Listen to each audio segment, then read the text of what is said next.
My name is Dr. Brent Satterly, and I'm going to turn it over to Michelle Messer, who's going to get us started. Okay, thank you, Brent. Just some quick housekeeping before we get started. My name is Michelle Messer. I'm a member of the Haddon Township Equity Initiative and one of the organizers of this week's events. Together with Sarah Harris and Brian O'Donnell, we will be moderating tonight's talk. So feel free to ask questions in the chat, and we've also created an anonymous Google form as another way to submit questions, and we can drop that in the chat right now.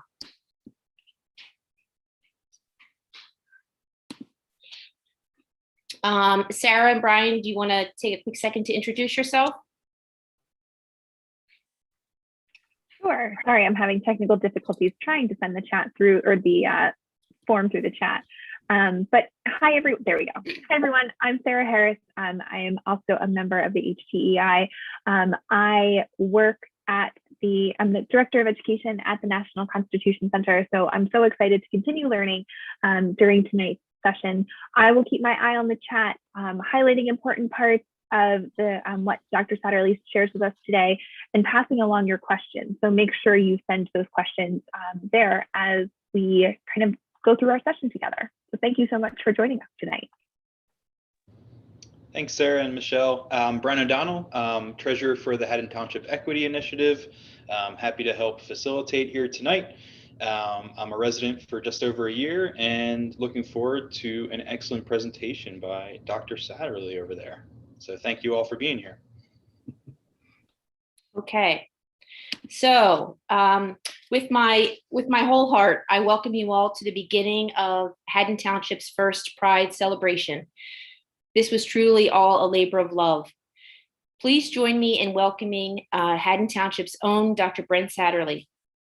Brent will join us throughout Pride Week, doing what he does, giving of himself so others might learn, all while being his authentic self so others can be too. As a full professor at Widener University's University Center for Social Work Education, Brent has helped launch countless students into caring professionally. He is a published author, educator, and clinician with over 25 years of experience. Areas of expertise include human sexuality and social work pedagogies, clinical work with the LGBTQIA+ populations, professional identity management, HIV, AIDS, family therapy, and the use of Harry Potter in pop culture in teaching social justice. We here are a collection of friends, neighbors, parents, and students, teachers coming together to grow. Pride is more than just a parade. It's recognition and it's visibility.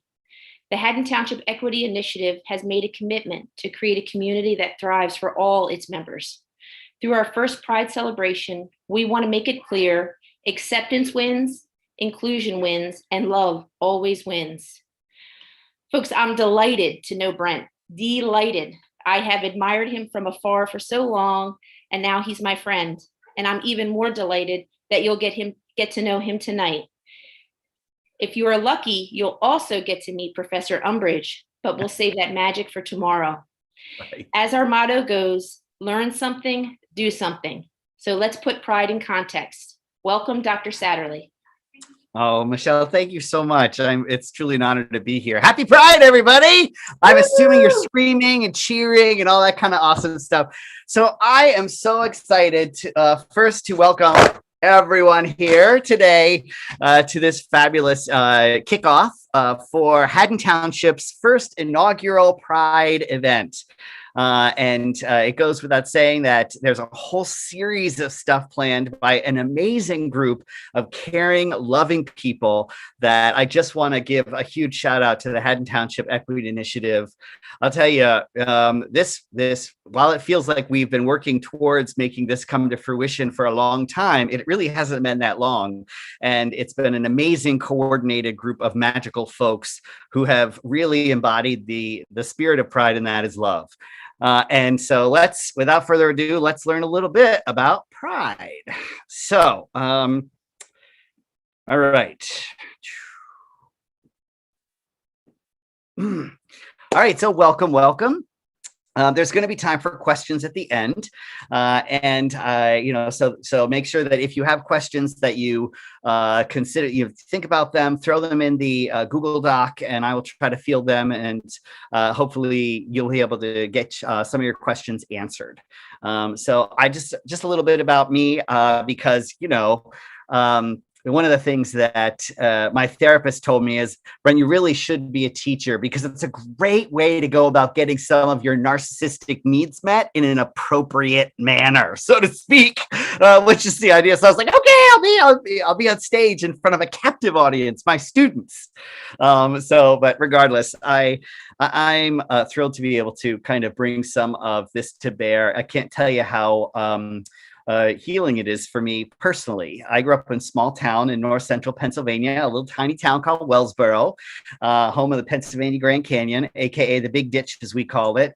And I loved that little town. And I left when I went to college and left there. And I ended up coming here eventually over many years later. And one of the things I never thought I would experience is a town that has so thoroughly embraced pride in all its forms, and I'm really excited about it, and I think it's going to be really fantastic. And I will tell you, as we talk more about pride in and of itself in context, coupled with another presentation that I'm doing on the other end of all the pride events on Sunday on LGBTQ youth and suicide, because this kind of stuff will actually save people's lives. And we'll talk more about that. But without further ado, let's get started. Pride in context, how to be an LGBTQIA ally in the history of pride.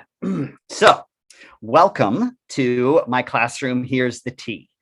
I'm a teacher, and I need for you to know that as far as I'm concerned, this is my classroom. And as part of being in my classroom, and as part of an experience of great learning, we want to have a very positive and productive learning environment. Please notice I didn't say the word safe learning environment. There's a big difference, because when we do diversity education, it often is difficult. And especially when we take a look at history, good historical education probably should make us somewhat uncomfortable because of the reality and the truth and the facts of history as they present themselves, which we'll get more into. So here's just some guidelines that I'm going to provide for you as we move forward.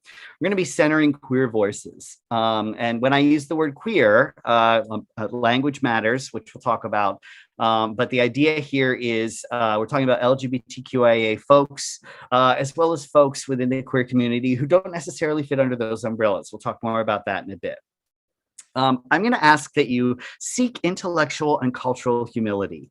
We have an idea of what that means, and that is that people are the experts in their own lives, right? And people often have a sense of, I believe what I believe for why I believe it, and which is fantastic. But the idea of being able to have a sense of open-mindedness will give everyone here an opportunity to consider things from different perspectives, both intellectually and culturally. And in that experience, I want you to distinguish between opinion, which everybody has, versus informed knowledge that comes as a result of critical thinking, study, reading, data analysis, et cetera, et cetera. I mean, that's a whole lot of the stuff of education, right? About how we go about being informed about our own experiences. And knowledge, by the way, is a very cognitive thing that in that word, but I'm also talking about emotional literacy, affective knowledge, skill-based knowledge, social knowledge, et cetera. We want to value personal stories because personal stories often reveal hidden histories, things that are left out of the textbook, right? But we also want to pay attention to broad sociological patterns that exist so that we can track those kinds of things and note the realities of phenomena that occur in the context of oppression, in the context of privilege, et cetera, and community. Girl, Queer culture ain't straight culture, and it's not cis culture. If you might be like, I don't understand what's going on, that's okay if you're not queer. But I want you to try to do some perspective taking here. Try on a pair of heels that might not be yours. The idea is that oftentimes there will be cultural references, phrases, experiences that you might not grasp as someone who isn't queer, someone who is straight and or cisgender. If you don't know what cisgender is yet, that's okay. You will by the end of this presentation.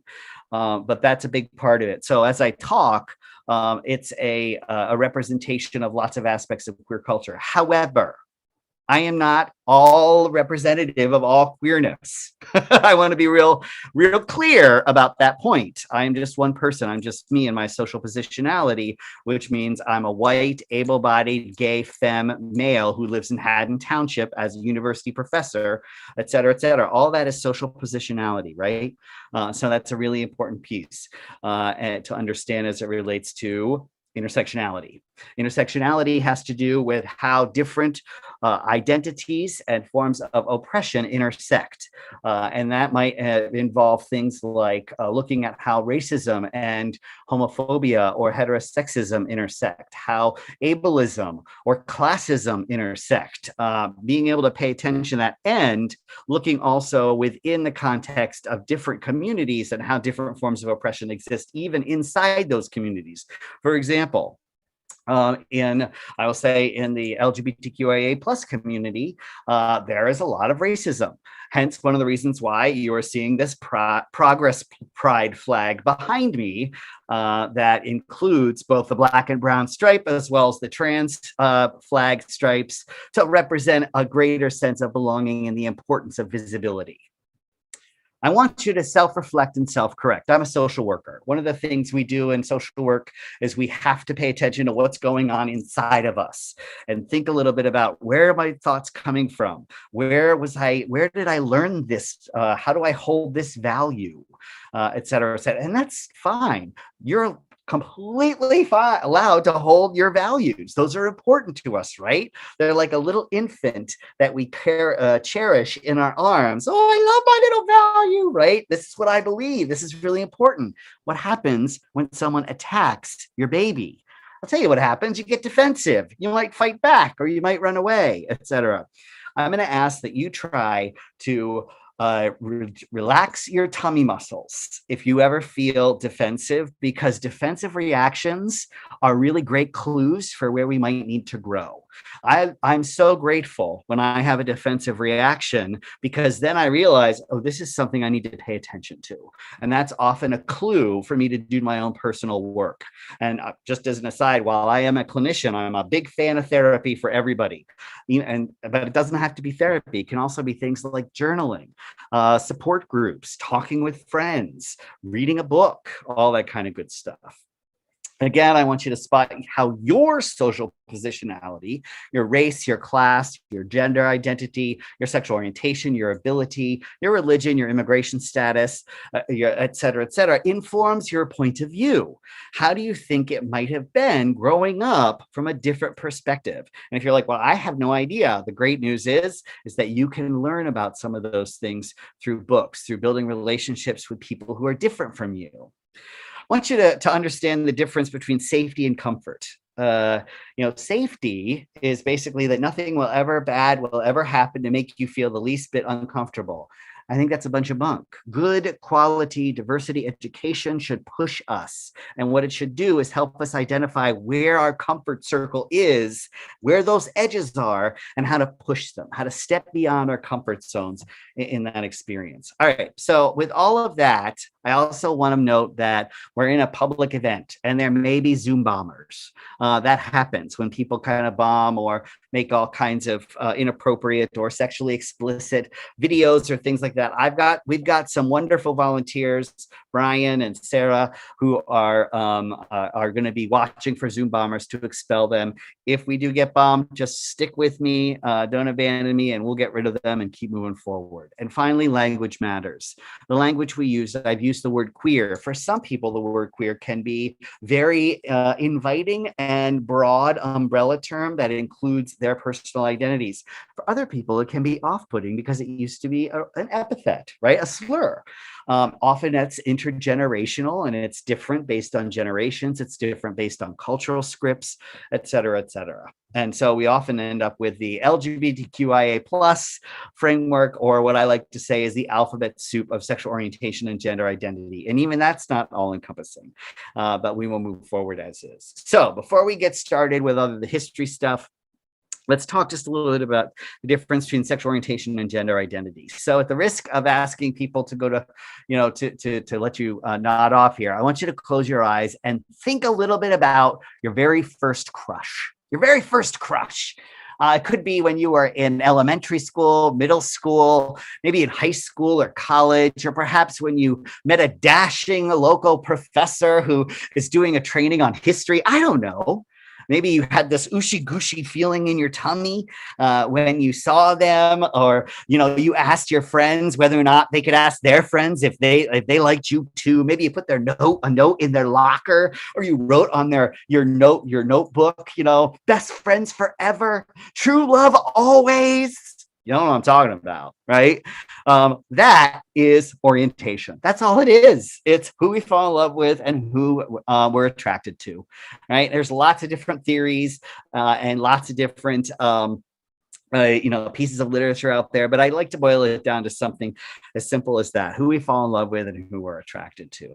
And that's O. B stands for behavior. Behavior is what we do. That is basically the notion of, it could be in the bedroom, it could be, in the back of a jalopy, it could be on the kitchen table, all that kind of good stuff. And that, of course, has to do with things like sexual behaviors, but also affection of any kind, gentle touch or caress, holding hands, hugging, a peck, PDAs, all those kinds of things. Plus, of course, things like, intercourse of all kinds, oral intercourse, vaginal intercourse, anal intercourse, et cetera, et cetera. And identity. That is what we call ourselves. And this is one of the biggest challenges. The English language is really limited with regard to sexuality. We have really clinical terms and we have very kind of crude terms. And there's lots of also subtleties and nuances and cultural allusions to different kinds of terminologies. But the ways that it's important to understand is that people's behavior can change. People's identity can change over time based on what they call themselves, based on their own personal discovery and understanding of who they are. But what we know from the research is typically that orientation doesn't change. Our understanding of it, because sexuality in that context is fluid, but and the reason I bring this up is because often there's a great push, as we'll see in a little bit, about to change people's sexual orientation or gender identity, which is incredibly harmful and unethical and illegal in many states, including New Jersey. And that brings me to a brief model that I think is useful by my colleague and friends, Dr. Green and Liz Maurer, the SEIO model, an understanding a person's sex assigned at birth, or aka biological sex. That is a person's combination of chromosomes, gonads, and hormones, anatomy, physiology, genetics, heredity, etc. A person's gender identity, that is a person's internal, internal psychological sense of who they are as a gendered being, and a person's gender expression, how they communicate that gender identity to others. And then, of course, sexual orientation, as we've already talked about, reflecting those to whom a person is emotionally, physically, sexually, and or psychologically attracted. Right? Nice, simple models to understand here. Some gender terminology that's important. As I mentioned earlier, up on the top right, cisgender. It's an adjective that's typically used to describe a person whose gender identity is congruent with the biological sex that they were assigned at birth. In other words, their biological package matches how they feel psychologically on the inside in terms of their gender. Right? Whereas someone who's transgender has an adjective that's used to describe a person whose gender identity is incongruent, or those things don't necessarily match with their biological package, so to speak. Now, again, these are really simple frameworks and they're not all encompassing. And what we also know is that a lot of the biggest challenges here is that in culturally, there's a real strong understanding of gender based on what's between our legs as opposed to what's between our ears. And that's what we call gender binary, the idea that there's only two genders, and that we sometimes frame that as gender binary because it means having two parts, male and female. But there are lots of folks who identify as non-binary, people whose gender is neither male or female, because gender isn't sex. Sex is biological package, right? Gender is what's going on inside the mind, who they are. Non-binary folks will often use this term to describe genders that don't fall into those categories. I highlight that just because I think it's important for people to be on that page. And here's a wonderful little graphic that is highlighted it was made by a trans youth for trans youth called the Gender Unicorn, right? And it's a great image to see how gender identity, expression, sex assigned at birth, and physical and emotional attraction, that is sexual orientation, all exist within all of our magical beings, the unicorn, right? Gender identity is in here. Who we're physically attracted to is in our hearts. Our sex assigned at birth is, biological package, anatomy, physiology. Our gender identity and our gender expression is how we communicate that to other people. And that might be translated through things like, expressions, clothing, tone of voice, the mannerisms, et cetera, et cetera. And it highlights the alphabet soup of queerness, as I like to call it. And just a series of small kind of definitions that relate here. It's also important to note, which we haven't talked about yet, is people who are bisexual, people who are sexually attracted and emotionally attracted to men and women, and as well as people who are intersex, a person who's born with blended or ambiguous genitalia. That is not someone who is transgender, please note, and someone who is asexual, someone who does not experience much sexual attraction. I also want to note in here pansexual, that isn't listed on this particular graphic. I wish it was. That is people who are attracted to lots of different kinds of people based on gender expression and are regardless of gender expression and gender identity. So that is an important component of this. All right. Let's move on. So that brings us to history. I want to be clear and transparent. I am not a historian. I am a social worker. I'm a sexuality educator. I'm a social work professor. I teach about history, but I am not an historian. But I do want to highlight some of this because I think it's really important because, as people know, the infamous quote that I think is really relevant, if we don't learn from our history, we're doomed to repeat it. And in light of some of the atrocities of the past, especially around oppression and LGBTQIA folks, not to mention other disenfranchised communities like people of color, women, people with disabilities, religious minorities, etc. So a lot of people think that all of a sudden queer people just popped out of the ground in 1969, which is the kind of considered the contemporary modern birthplace time of the modern gay LGBTQIA rights movement. From the Stonewall Riots, which we'll talk about in a few minutes. And actually, queer folks have existed long before that. We've seen things like indicated through anthropology, through history, through study linguistics, through study art forms, through Egyptian hieroglyphics, through cave drawings, through zoology, through ecology, through all kinds of anthropological assessments in indigenous cultures. That is, queer people have existed throughout time. And it's important to understand the context of culture and law and policy and how queer people are often accepted, honored, disrespected, murdered, bashed, celebrated in that context. All of those things occur differently in different cultures and different times and different countries. There are still countries in the world where people can be murdered and executed for being queer. We have to look beyond the acronym LGBTQIA+, right? Again, as I talked about already, it's as inclusive a term as we can kind of get in that experience, trying to breadth that. But we also have to understand that people's individual journeys about their own sexuality are very personal. and very private, but also simultaneously very public, right? People that we build relationships with is often a very public phenomenon or experience. So it's really important to note that. Listen, the Gay, Lesbian, Sexual Education Network, Straight Education Network, noted that only 1 in 5 queer students were ever taught any kind of positive LGBTQ representation on history or events in their schools. And that is recent. So that's actually a lot better than it used to be. So some of the things that sometimes happen in the context of this experience when people teach history is that we highlight heroes, which are really important. They serve as role models for students, for young people who need representation.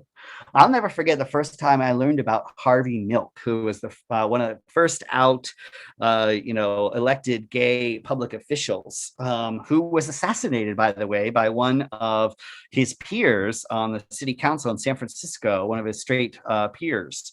If you don't know the story of Harvey Milk, I highly recommend you look into that. It's really, really powerful stuff.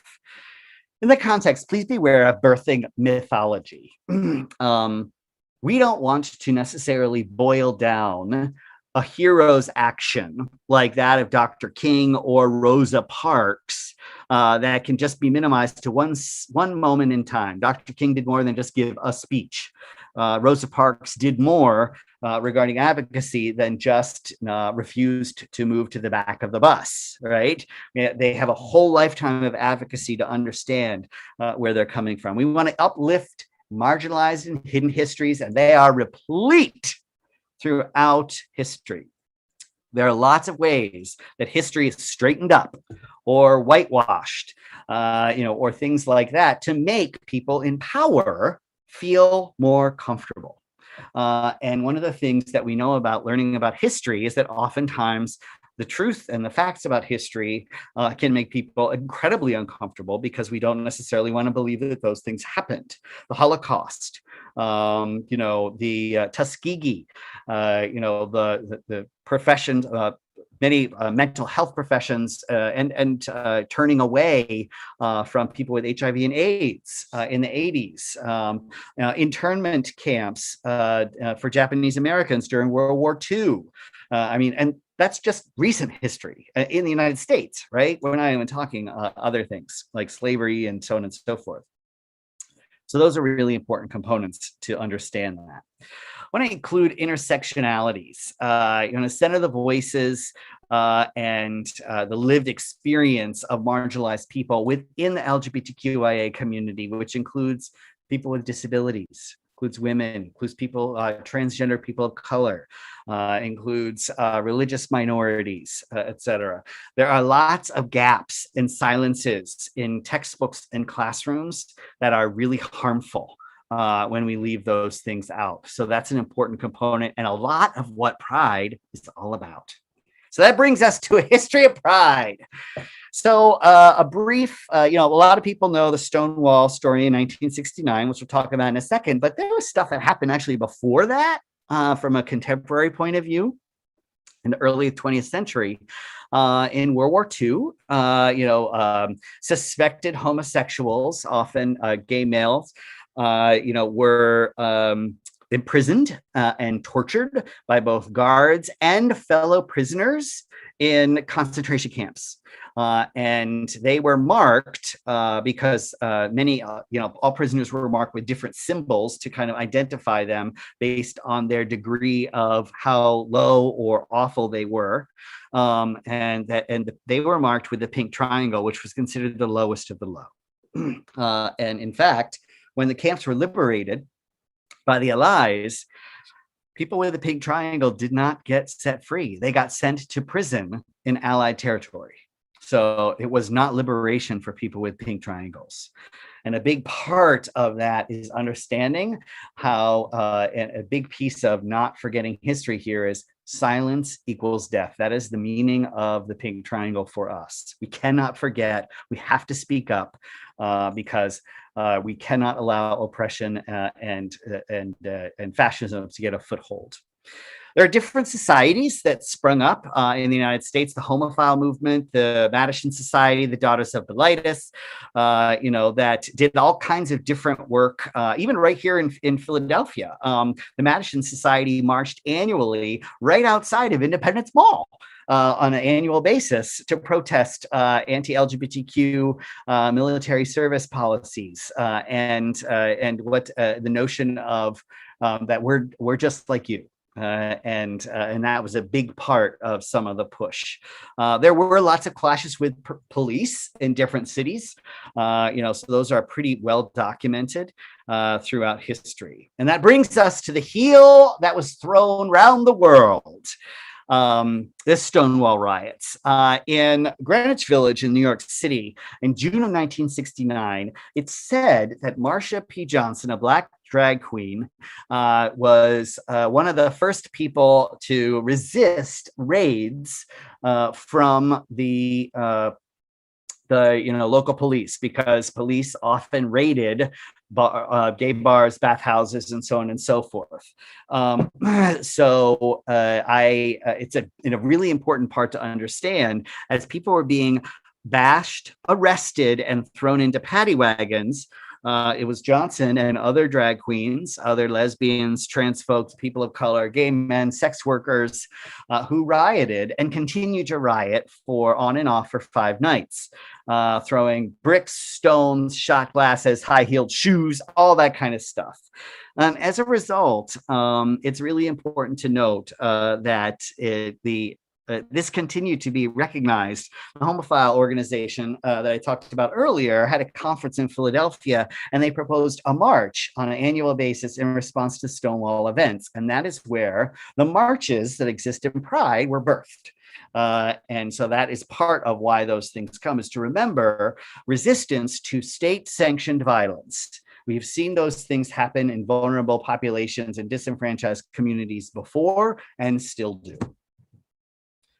So because again, I am not an historian, I actually want you to listen to an historian. So I am going to play this video for you shortly. Just stick with me. It's a really tight video that gives highlights that actually helps us to break some of the myths that we think exist about Stonewall.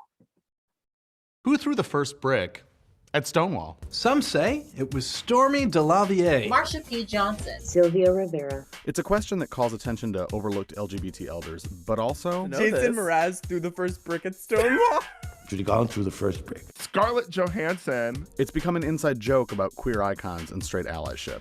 50 years after the police raided the Stonewall Inn and its patrons mounted a resistance on the street outside, I still didn't know the answer to this question: who threw the first brick at Stonewall? What I did know is that I had heard this story over and over again. The gay rights movement was born in 1969 at a beloved gay bar called the Stonewall Inn. The Stonewall Riot began when a drag queen, bereft by the death of Judy Garland, threw a brick at a police officer. The riot culminated in a Rockette-style kick line of drag queens facing down tactical police in riot gear. It's a beautiful story, but it's not exactly true. So, I gathered some people who were at Stonewall in 1969, some historians who had spent years studying LGBT history, and some contemporary queer writers to ask them, what's wrong with this account of Stonewall? They helped me break it down bit by bit. It didn't begin at Stonewall. Before Stonewall, we had the Daughters of Bilitis, we had the Madison Society. There was the sip-in at Julius's. And the movement in the back to in Berlin with the founding of Magnus Hirschfeld's organization, which was the first gay rights group. So if gay rights didn't begin at Stonewall, why was Stonewall important? Because it led to the creation of the gay liberation movement. Gay Liberation Front was born out of the ashes of Stonewall. Gay Liberation Front is literally why we have everything we have today. They planned a march on the first anniversary of Stonewall. And people forget that there were 3 Pride parades. I was at the one in Los Angeles in 1970. We had a big jar of Vaseline on a float. It was a really in-your-face float. Oh, wow. Now here's a fundamental question about Stonewall. Was it a riot? And what we did is we were cheering and dancing in the street. That's not a riot. It was just a loud and bawdy, fun group of guys until it turned into a riot. It is called a riot, an uprising, a rebellion. I like the word rebellion, not overthrow the government rebellion from within. Next, was the Stonewall Bar as idyllic as some media portrays it to have been? The Stonewall Inn was a safe haven for the queer community. But it was a dump. It was a hellhole. Dirty, rundown, mafia A run, mafia sleazy bar, and they watered down drinks. watered down drinks. There was a much better bar called the Cherry Lane. The 10th of always. Cookies. So the Stonewall Inn was neither New York's only gay bar, nor an especially beloved institution. Now, let's talk about that drag queen who started it all. They said that she threw the first shot glass at Stonewall, and it was the shot glass heard around the world. One of the persistent myths about Stonewall is that Marcia threw the first cocktail glass. Marcia herself said in an interview that I did with Marcia, I didn't get there until 2. I was uptown, and I didn't get downtown till about 2 o'clock, because when I got downtown, the place was already on fire, and it was a raid already. Marsha P. Johnson's friend and fellow activist Sylvia Rivera is also sometimes credited with starting Stonewall. Sylvia Rivera is known for throwing the first bottle at the Stonewall Riots. Sylvia Rivera herself said in 2001, I have been given the credit for throwing the first Molotov cocktail, but I always like to correct it. I threw the second one. I did not throw the first one. First of all, that comment was probably tongue-in-cheek. Second of all, it's not certain that Molotov cocktails were thrown at all.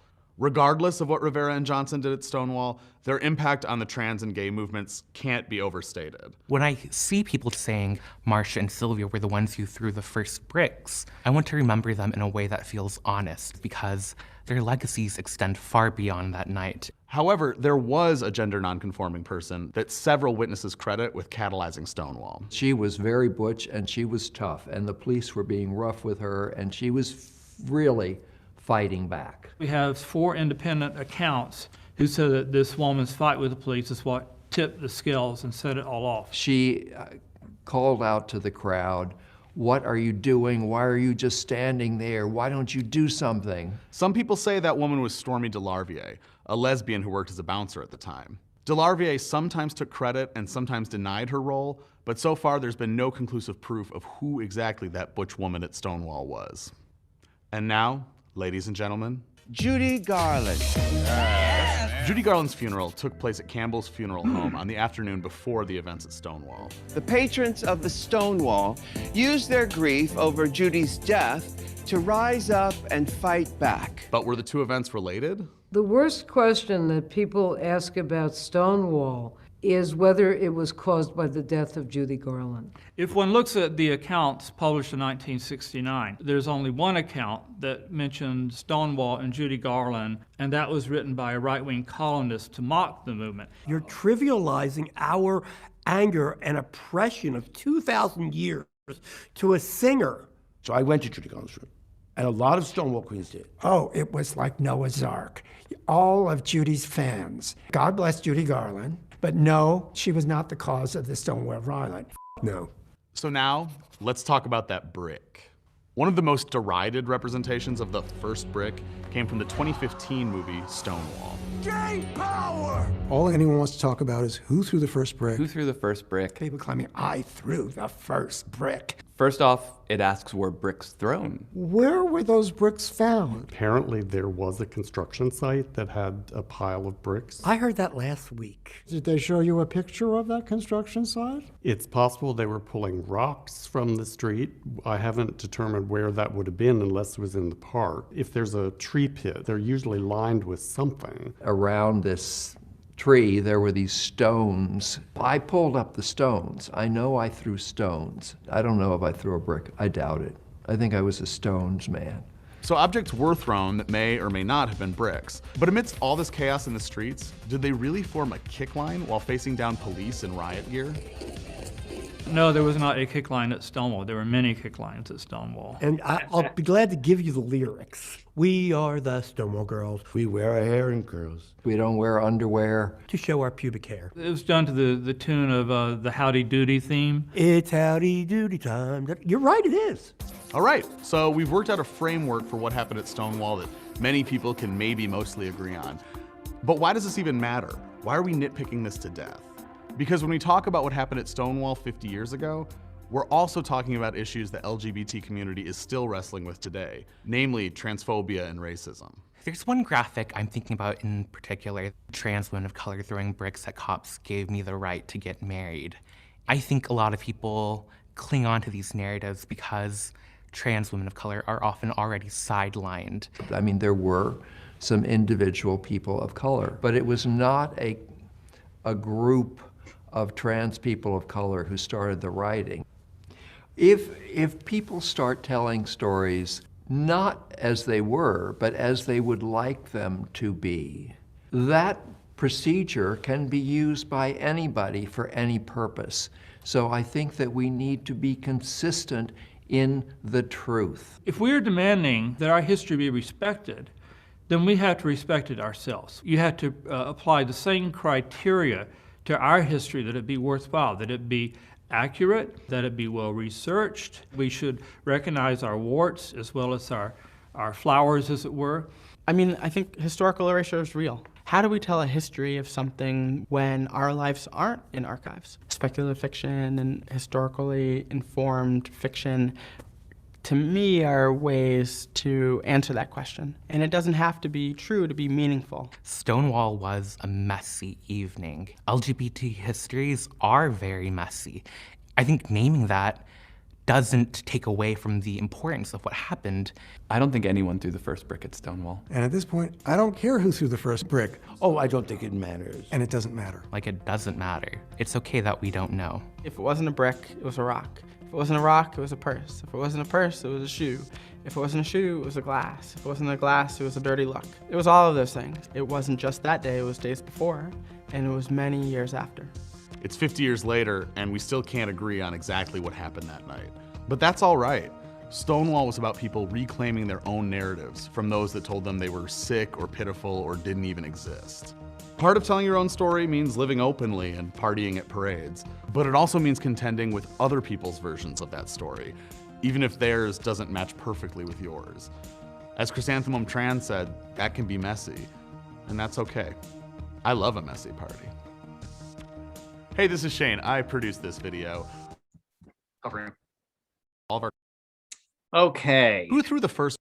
Fantastic. So one of the things I love about that particular video is that it highlights not only historical accounts from people who were there, but also recognizes that people's perspectives differ on things that occurred and things that happened. And oftentimes people use their narratives that they want to be the case to pursue a particular point of view or perspective. It could be political, social, cultural, for whatever reason, who knows what. Regardless, I think it's really important to understand history and context. And that's a big part of what this presentation is all about. Here are just some images that I think are really useful. One of the things that's important to understand is queer culture is, in many ways, it's not heteronormative. That is, it's not straight culture. It's not cisgender culture. It's culture that is countercultural. It's often very overtly sexual. It's often, but it's also incredibly intimate and connective and powerful, with histories of tragedies and triumphs as part of that. And some of the ways that I think are also important is to recognize different individuals, that some of which are listed here as part of important parts of our story. One, of course, is Bayard Rustin. Now, you may have not heard of Bayard Rustin, and I hope you will kind of, if nothing else, start learning about him now. Bayard Rustin was an out gay man who was close friends with Dr. Martin Luther King Jr., and actually is one of the individuals credited with coming up with the idea and being on the leadership team of the 1963 Civil Rights March in Washington. But you don't hear a lot about him in textbooks because he refused to be closeted. And as a result, often he was never really front and center of that particular movement.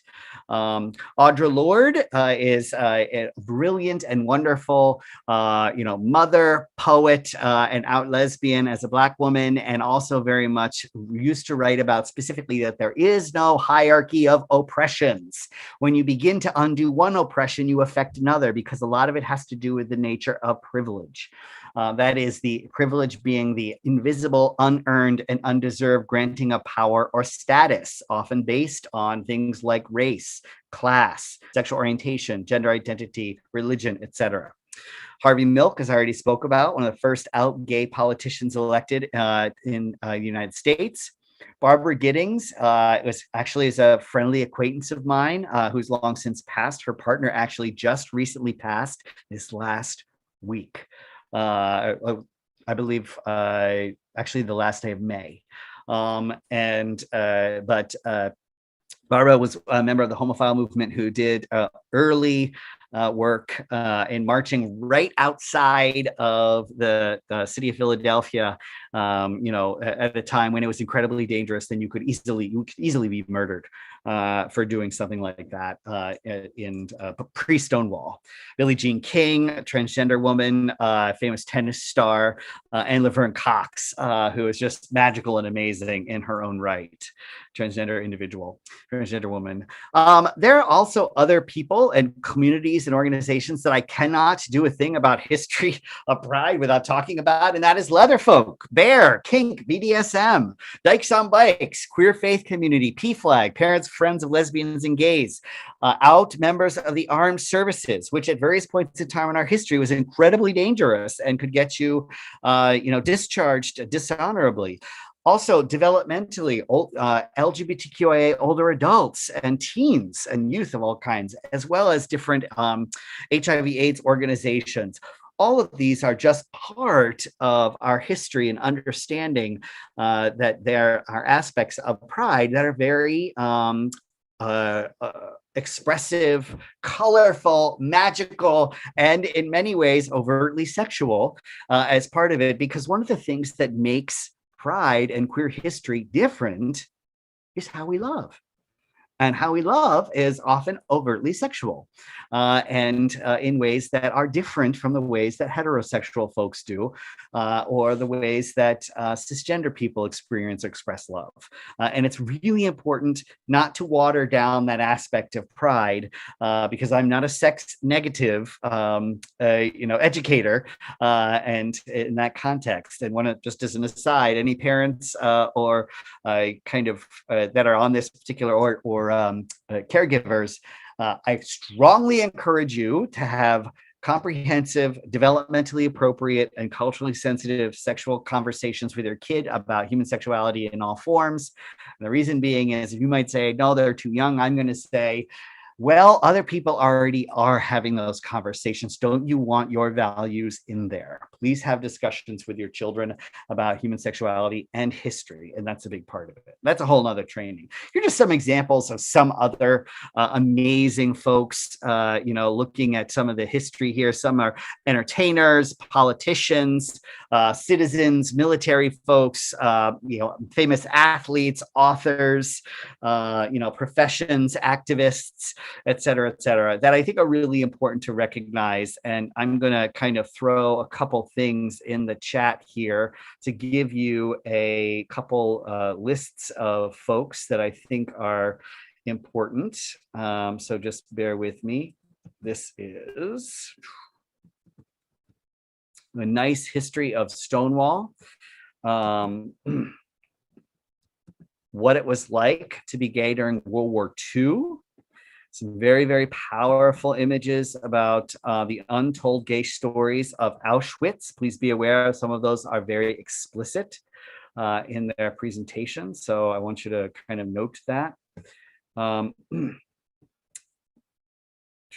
Here are a whole series of, folks who are historical figures that I think are really relevant and significant, and the American Psychological Association's kind of resource history list, looking at the history of gay, lesbian, bisexual, and transgender social movements as part of that. And that's just a real quick kind of overview. There's tons more, but I wanted to throw some of those resources in the chat. Check them out. You just click on them, pull them up in your thing, and go back and look at them later. And that brings me to a lot of ways that the notion of allyship and, how to go about being a good ally. And a big part of that is understanding the levels of response. How do people respond, as individuals, as organizations, as communities to LGBTQIA people and communities?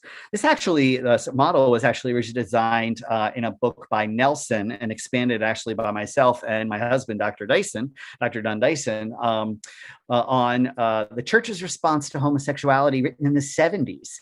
And it's just a really tight response model that I think is useful. And the first level of response is rejecting punitive.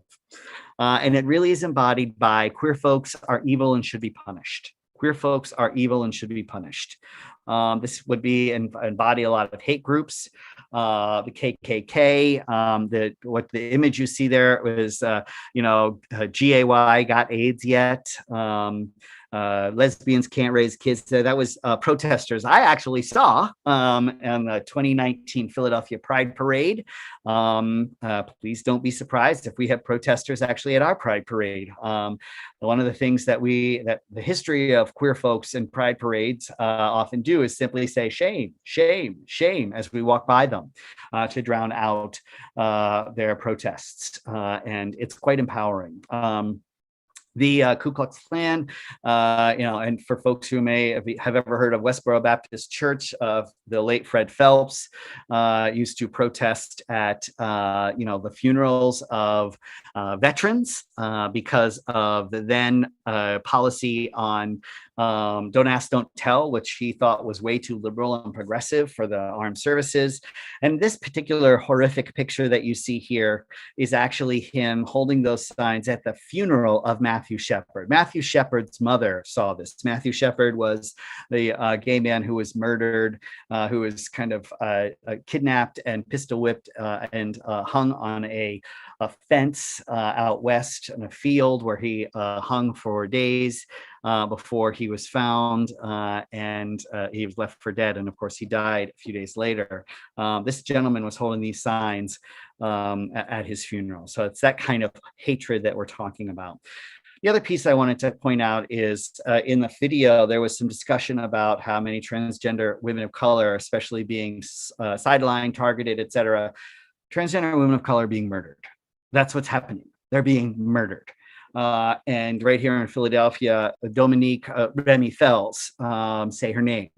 And that was a transgender woman of color who was murdered in Philadelphia. And ever since 2016, every year, the number of transgender women of color who are being murdered in the United States increases. It's pretty horrific. So it's intersectionality where racism, transgender prejudice, homophobia all come together as a horrific weapon in this experience. Rejecting punitive, rejecting non-punitive. LGBTQIA folks are sick and need help to change. That's kind of pray the gay away, or we just need to find a really good therapist to straighten you out, or we'll have someone kind of help change the way you feel about yourself, that you're in the wrong body, honey, don't worry, we'll make it better. The reality of what it is that we know from the research is that, that doesn't work. It actually causes tremendous harm. What we know is that people have tried to change sexual orientation and gender identity in many ways. It doesn't work. And a large part of that phenomena of rejecting gay punitive is often from individuals' own conflicted feelings about themselves because they have an idea that their child, in this instance, let's talk about it as a parent feeling this way about a kid, about their child. My kid's not gay, I'm going to take them to a therapist, or we're going to have faith and we're going to pray about it and you're going to wake up straight tomorrow. And that youth in that context are incredibly vulnerable. They are, because oftentimes they don't have rights. And many youth are sent to private institutions, organizations, farms out in the middle of nowhere, or therapists who are not actually licensed clinicians, because all of the major national mental health organizations condemn and do not license people who practice what's called reparative therapy, that you can somehow change a person's sexual orientation or gender identity. And if they do, they can be reported and their licenses will be stripped appropriately so. Because what we know from the research is that people who practice that kind of treatment cause tremendous harm to their patients and clients, to the point where their clients will drug or drink to try to avoid those feelings, will engage in self-cutting or self-mutilation because it's often easier to feel physical pain than emotional pain, right? And also, of course, death by suicide. Which we know is a big part of it. The reality of it is that, we need to create and provide affirming institutions of faith, affirming school systems, affirming curriculum, and affirming communities and organizations. And a lot of what Pride is an accurate form of communication to our folks who are closeted and can't hear them in any other way, that you are loved and that you are okay just the way you are. And in fact, you are celebrated. Qualified acceptance. Queer folks are okay. I just don't want to see it. Don't ask, don't tell is a great example of a policy of qualified acceptance, right? I don't want to see it. Or a sentiment of like, honey, it's fine that you're gay. Just you cannot, or it's fine that you're lesbian, but you cannot ever show any kind of affection with anybody that you're dating around the grandchildren. Anything of that nature. And so, or I don't want to use the term like the they pronoun. It's too hard. I can't figure it out. That's all just qualified. There's nothing wrong with being non-binary or transgender. I just don't want to, I don't want to have to kind of figure out how to use that. That's qualified acceptance, right? As part of that process. Full acceptance is that queer folks are a wonderful part of our community. And I love this letter. It's, was originally posted by PFLAG, Parents and Friends of Lesbians and Gays, which is, of course, a very large organization. Nate, I overheard your phone conversation with Mike last night about your plans to come out to me. The only thing I need you to plan is to bring home OJ and bread after class. We're out like you now. I've known you were gay since you were 6. I've loved you since you were born, Dad. P.S. Your mom and I think you and Mike make a cute couple. It's pretty amazing, right? I will, just as an aside, because I happen to have the floor, I told you narcissistic needs met in an appropriate manner. When I came out to my father, one of the things that I wanted to come out to him, and I had breakfast with him at a Greasy Spoon Diner over in Abington area in Montgomery County, and he wouldn't show up. So we went for a drive in his Dodge Caravan, and I was trying to say, and speak, and he was just talking. I think he sensed I was pretty uncomfortable, and I finally said, "Dad, shut up." And this was in college, by the way. And he said, okay. I said, so I've been feeling shame about something for a long time and blah, blah, blah. And he said, and he pulled over and he said, Brent, I know you're gay. I said, you know I'm gay? He said, I've always known. And he pulled me into his chest and he stroked my hair as I wept.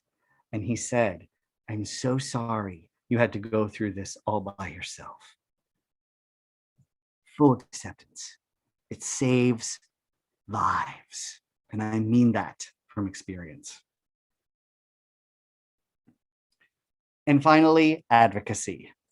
LGBTQIA queer folks are a wonderful part of our community, and their rights should be protected because of the reality that the world is sometimes a hostile place to LGBTQIA folks, that queer people are actively targeted and experience hate crimes at a higher rate than certainly heterosexual folks or cisgender folks, and that there are lots of organizations that are actively doing work in order to be able to safeguard their rights at the local, state, federal, and international levels. But it all starts at home. I walked out of Acme on Cuthbert, at the end of 2020, literally, and I'm a sissy boy, fabulous sissy boy, right? And I was swishing across the parking lot to my car, like I always do. It's not like I'm going to put on walking straight, because I like to think of Haddon Township isn't a place where I get targeted. Well, I was wrong. I'm walking across, the parking lot, and two guys in a big old pickup truck that clearly hadn't been washed in a long time, ended up, screaming all kinds of epithets, out at me, and I just went about my day, went about my business, and I went on Facebook because that's what people do. They go on the Book of Face, right? And I talked about it in the Haddon Township page and so on and so forth. And the amount of people who came and just showed me basic decency and respect and empathy. Basic decency. I'm so sorry that happened. And all I said was, please talk to your kids. That's kind of how we create change. That queer people in the world don't hurt you. There's nothing about that will hurt you. And that's an important part of it. So that brings us to what it means to be an ally, because being an ally, I got to be real, also means being a target. And that's important recognition. When you put a rainbow sticker on your car could get, the windows could get smashed. You need to know that. That's courage. That's strength. That's what allyship requires. In fact, often the term ally is something that we don't generally use. Rather, it's standing in solidarity and centering queer voices. I'm a social work professor, as I've mentioned, and one of the things that often happens when I say, why do you want to be a social worker? And they'll say, well, I want to be a voice for the voiceless. That's great on the surface, but guess what? Other people have their voices. What I want you to do as a social worker, indeed as an ally, as someone who stands in solidarity, is help remove barriers that keep those folks from having their own voice. Period. Right? The levels of response model can be used to assess yourself, your community, your school, your faith community, your organizations that you work in, your family. And that's a great place to start, by just using the simple levels of response framework for understanding the different ways that people respond. And there's a great spectrum of allyship. This is from an organization called Straight for Equality. I'm going to throw some of these things up in the chat in just a second. And there's one that's the first kind of spectrum they call the new ally. And this is someone who's really enthusiastic and wants to learn a whole lot and about what's going on and want to overcome challenges. But they're not always sure how to do it. Great. And that's a wonderful thing to do. The primary piece there is to figure out how to educate yourself. And one of the best ways to do that is to go to the library, right? You've got a supercomputer in your pocket, right? Like, this is amazing. As someone who grew up in the 1980s, and the computers were these big things. Everybody see War Games. They saw Whopper, that big giant computer that took up a whole room. This is Whopper. This is like we're carrying around this thing, a supercomputer. And Google. Like, check it out, look at it, but do so in a way that's informed, because there is a lot of junk on the internet. The everyday ally, someone who's comfortable with queer issues, but feels like they could always learn more. They take action when they hear something inappropriate or unjust. They speak up, because silence equals complicity, which equals violence. One of the things that was most painful for me when I was young and being bullied and attacked and stuff in the hallways of my school growing up, teachers saw it and did nothing. And the message that sent to me personally was, it's okay, I deserve it, right? That's what it said. And that kind of message is poison to queer kids. It's poison to anybody. But that's the reality. It's ways to learn something, do something, to kind of take our own Haddon Township Equity Initiative motto. And the super ally, I always want to get like this big, awesome super suit for people. They pride flags in hand of all kinds, got a wonderful trans pride flag, your rainbow flag, your bisexual pride flag, all kinds of pride flags, et cetera, but also be a powerful advocate in the community. Get involved, even politically, vote, teach, talk to people, because often, and you might say, well, I'm going to leave that to other folks. I appreciate that, but you can reach people that will never, ever listen to me, ever. Whether it be in your faith community, in your family, etc. Usually when I teach and train, I'm not teaching and training to people who are rejecting punitive or even rejecting non-punitive. I'm talking to the people in the middle, qualified acceptance, right?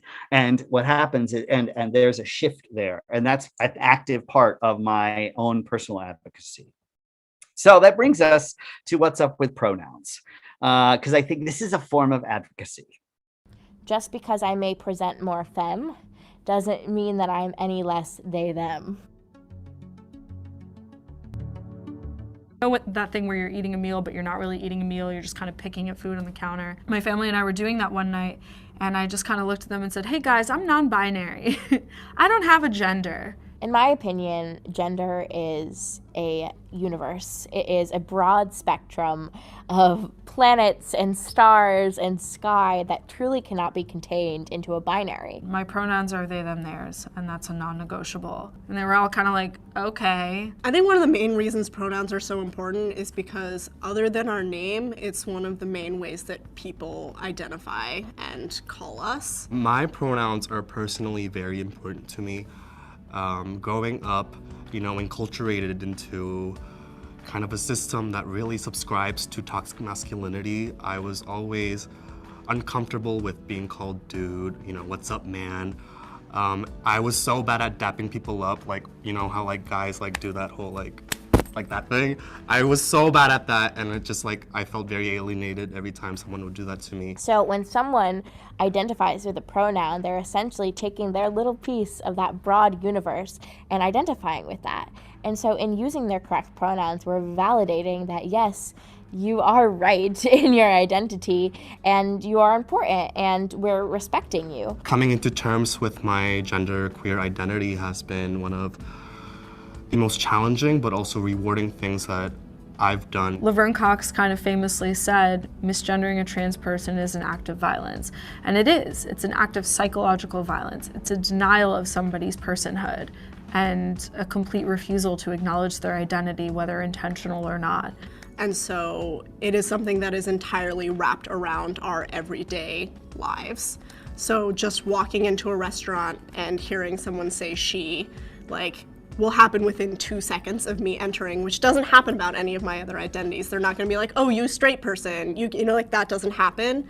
But automatically someone will make assumptions about gender which translate into pronouns, which mean that I will hear over and over again people saying something about my identity which is false. I think a lot of people associate expression with identity, and sometimes that's not the case. Oftentimes I'm in situations where I'm not the most safe being able to express my gender identity, and in those cases, even in those instances where I'm wearing basketball shorts or sneakers, you can't take my gender identity away from me because that's mine and not yours. So many different options for who you are and how to define that. So when someone chooses a personal pronoun that they identify with, using that pronoun is a form of respect and a form of validation that, yes, this is your rightful identity, and I will respect that. And I know personally when I get misgendered, by strangers it's one thing, but it's especially painful when it's people who are close to you. So when my parents misgender me, it's a knife in my heart because they're the people whose opinions matter more to me than anybody else's. And not knowing how to combat it.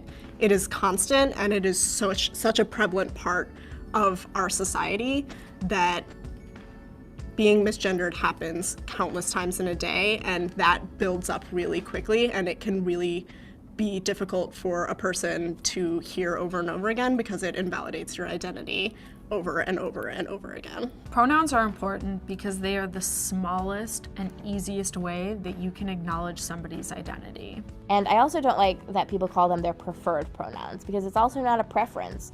It's who they are. You need to use those pronouns. It's literally an extension of my arm or my leg. It's just as a part of me as a vital organ. My identity, although you can't see it, still needs to be validated just as much as you would validate the fact that I have 5 fingers or 5 toes. So I love that particular video simply because it serves as a wonderful and magical, simple way to be an ally. and that is to simply use the correct pronouns for people. I'm throwing some things in the chat that are useful from Straight for Equality. There's a guide to being a trans ally. There's a guide to being a straight ally, and that I think are really helpful. And if you want to learn more, here's also a fantastic LGBTQIA library for kids in elementary school, kids in middle school, kids in high school, and adults and professionals that I think are really useful. And for those of you who are teachers, because it's really important, here are some best practices for serving LGBTQ students from Learning for Justice. So check those things out, just explore them on your own, but I think they're really, really useful.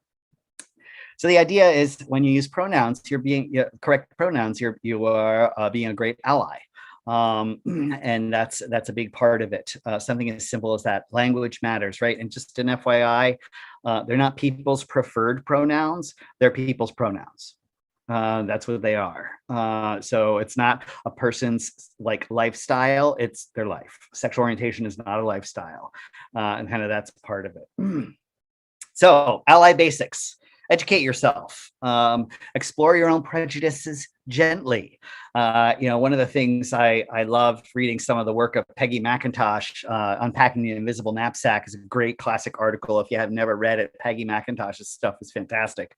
But one of the things that's really important is she was at a training and a young man was a young white guy was feeling very defensive and kind of which is a clue for growth, right? Like I talked about earlier. And one of the things that she said was, "You are a really great student of white supremacy." And I just found that so compelling because we grow up in cultures, in a heterosexist culture, right? That teaches that everybody you meet is straight or cisgender or should be, right? And that anyone who's gay, lesbian, bisexual, transgender are sick, sinful, etc. All the levels, all the negative levels of response in that experience. So exploring your own prejudices gently, but fiercely, with radical honesty, asking yourself the exception question of, would I be feeling this way if this was about a straight person? And what role has my growing up as a straight person or someone who's cisgender played in my values or point of view in this? Looking at our own social positionality is critical for growth.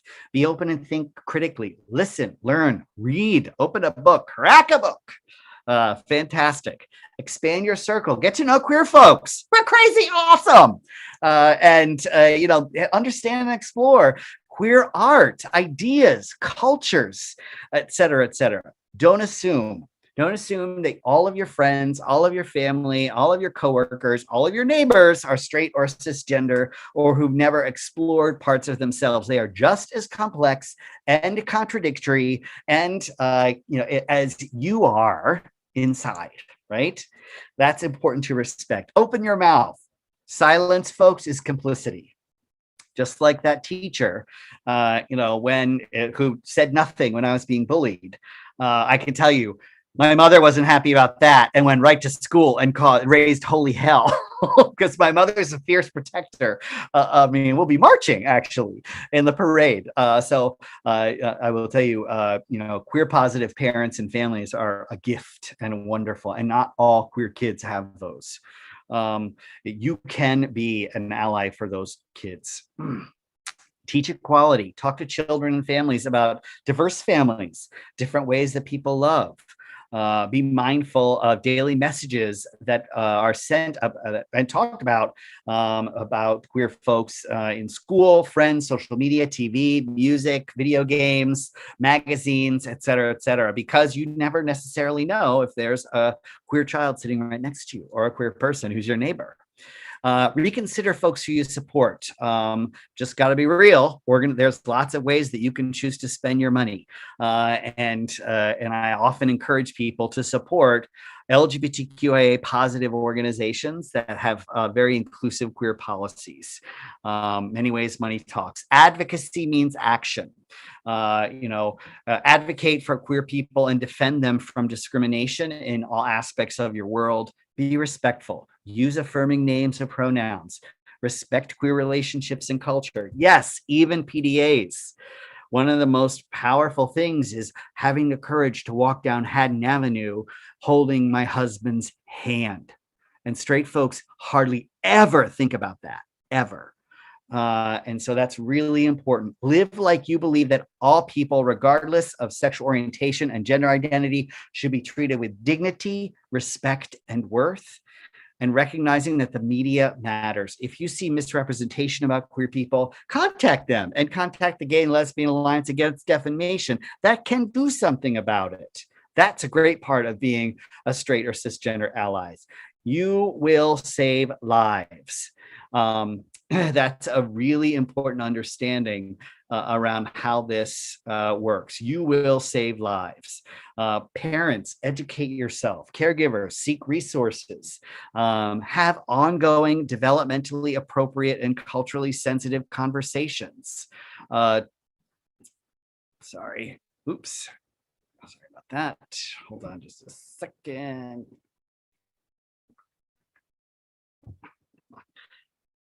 Sorry. Oop. There we go. Sorry about that. Talk with your kids about your values. Be a role model. Kids learn where they live.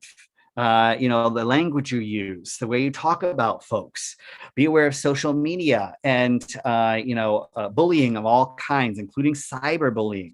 Vote for supportive candidates. Peers. I encourage you to change the bystander role. Make it so that if you see something, say something or tell someone as part of that process. Reach out to a bullied peer. Talk with teachers, faith community leaders, local politicians, etc. And be a bathroom buddy. One of the most dangerous places for trans or non-binary people is in the bathroom. That is, recognizing where people are assaulted. And please know that you are not alone. And what it brings us to is being able to be out and be proud and celebrating our diversity in all of its varied forms, recognizing the importance to celebrate, hug, love, play, be campy, enjoy yourself, and enjoy that process. Tomorrow is our Pride Parade, and I want everyone to be there with their glam on. Wear a fabulous ring or a pair of heels or something bright and shiny and fantastic. And if you're not ready to do that, that's okay. But consider doing some research about some of the stuff that I threw out here today. It has been a sheer pleasure, and I am humbled and privileged to be here. And I just want to say a huge thank you to the Haddon Township Equity Initiative and just to our little town. And if you don't know, I live on Bradford Avenue by Strawbridge School. Every year we have the Halloween house. Last year, 800 visitors came by for socially distanced candy. It's magical, amazing. It's one night only on Halloween. I expect you to come on out. With that, I'm going to open it up for questions. Thank you all so very much. Yay!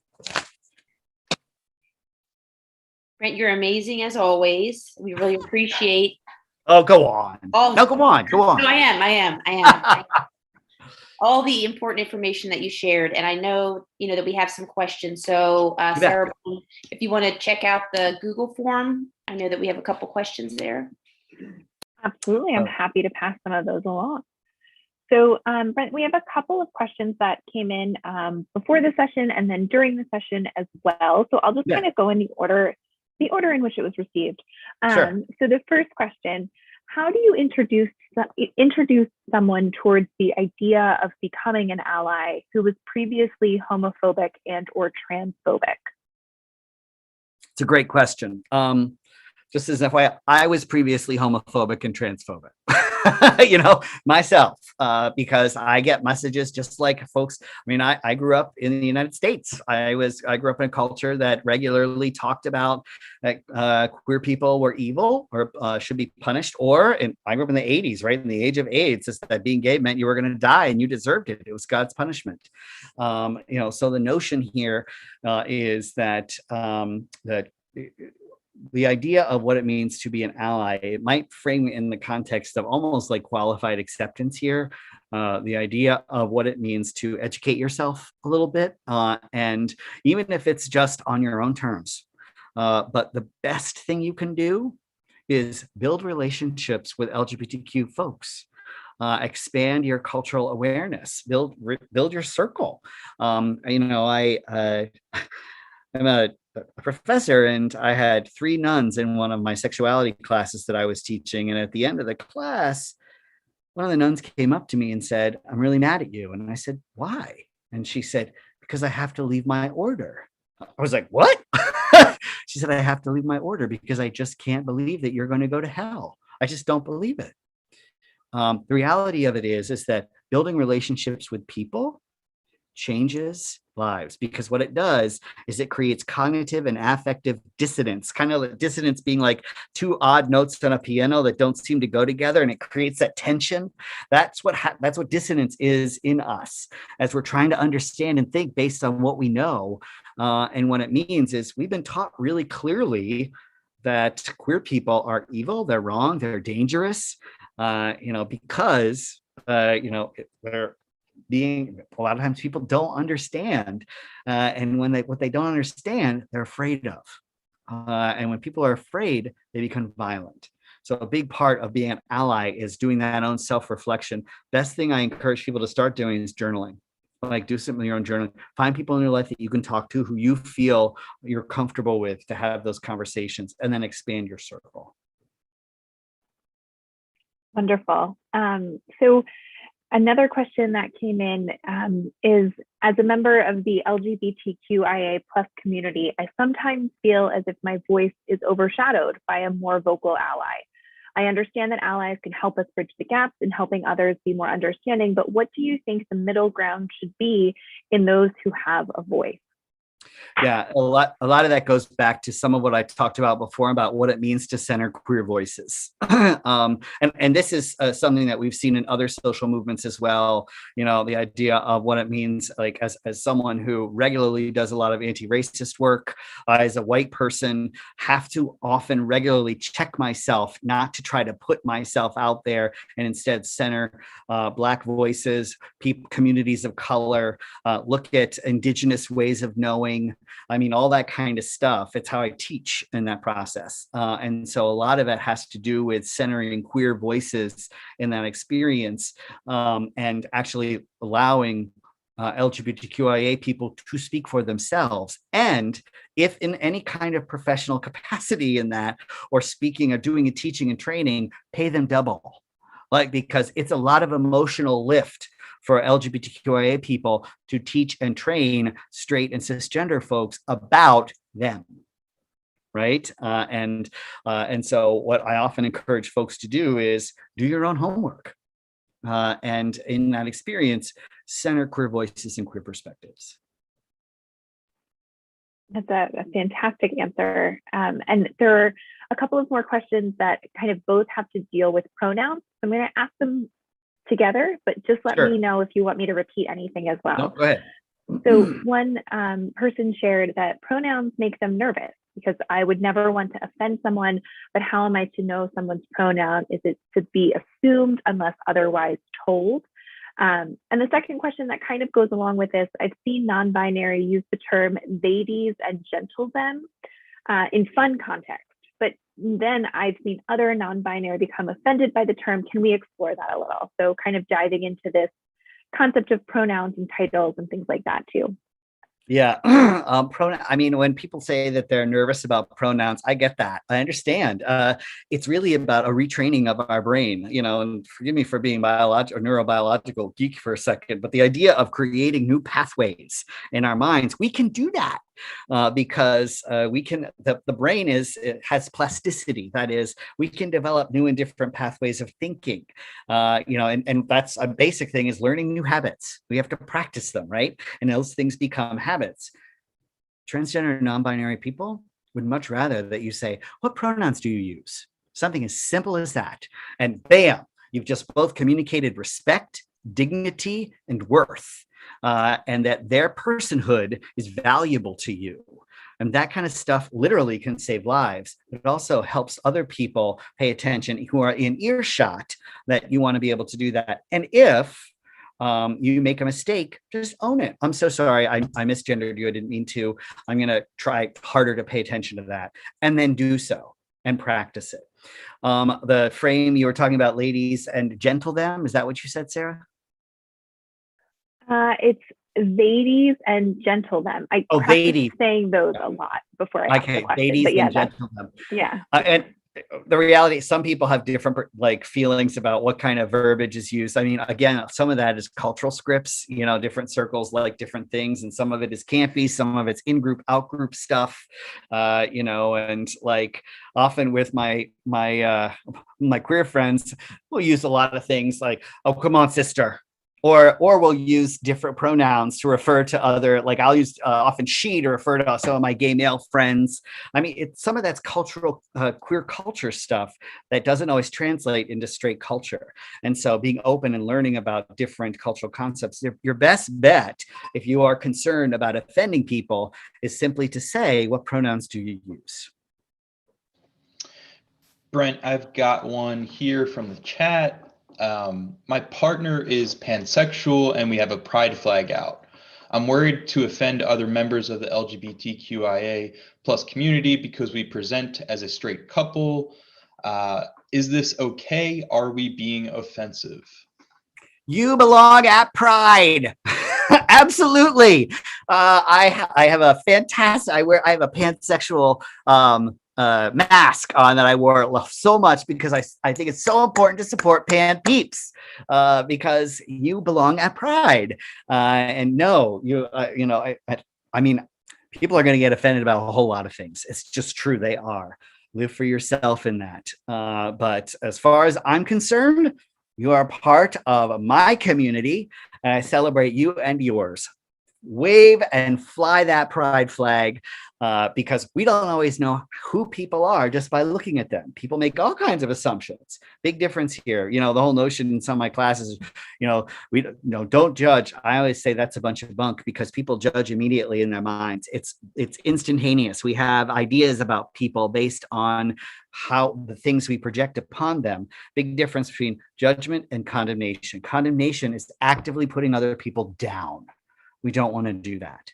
And if you don't necessarily understand how something else is going on with someone, that's fine. You don't have to. Don't make assumptions about other people to the best of your ability.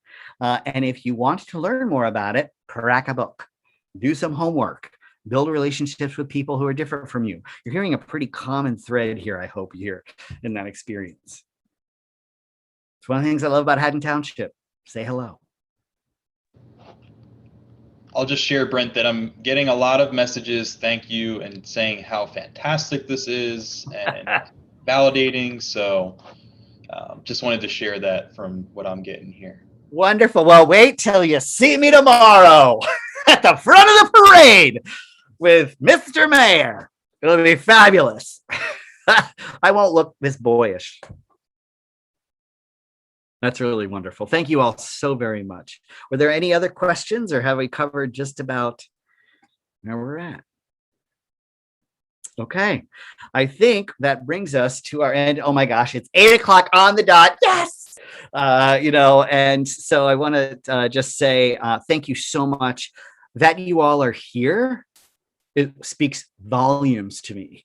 And as a little gay sissy boy who grew up in the 80s and a small town, population 3,000. It's really meaningful, more than you can know. Happy Pride, everybody.